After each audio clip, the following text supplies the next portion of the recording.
Hello, I'm Jeremy from the First Aid Team, where we teach people to save lives. Today's video is child CPR.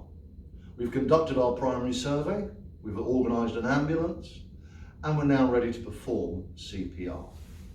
CPR is always 30 compressions followed by 2 rescue breaths at the rate of approximately 2 a second, and we always drive the torso down roughly 1/3 of the patient's torso depth.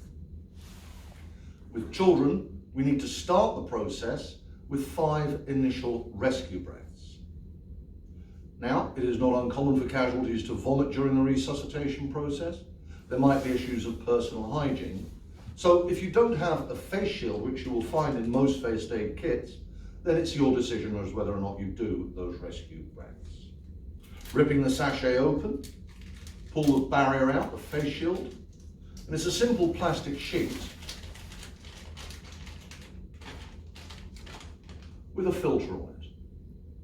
Place this over the patient's mouth, and because it's a child, we do start with those initial 5 breaths. So pinch the nose shut, bring the head back, leaning down, and remember, little lungs, little breaths.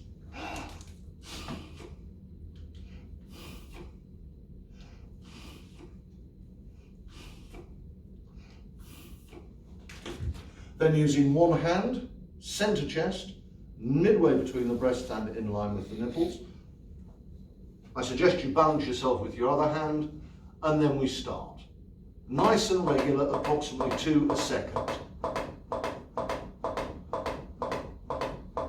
Entirely possible you may break their ribs. This is anticipated and expected.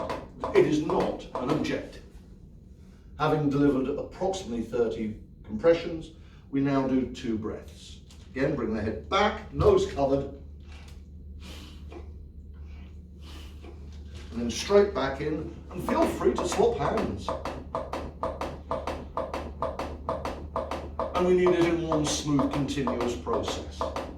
The only time we will stop CPR is if the patient shows clear signs of life.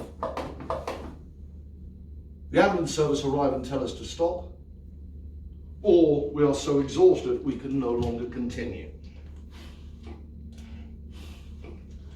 And carry on in one smooth, uninterrupted process. I'm Jeremy from the First Aid Team, where we teach people to save lives.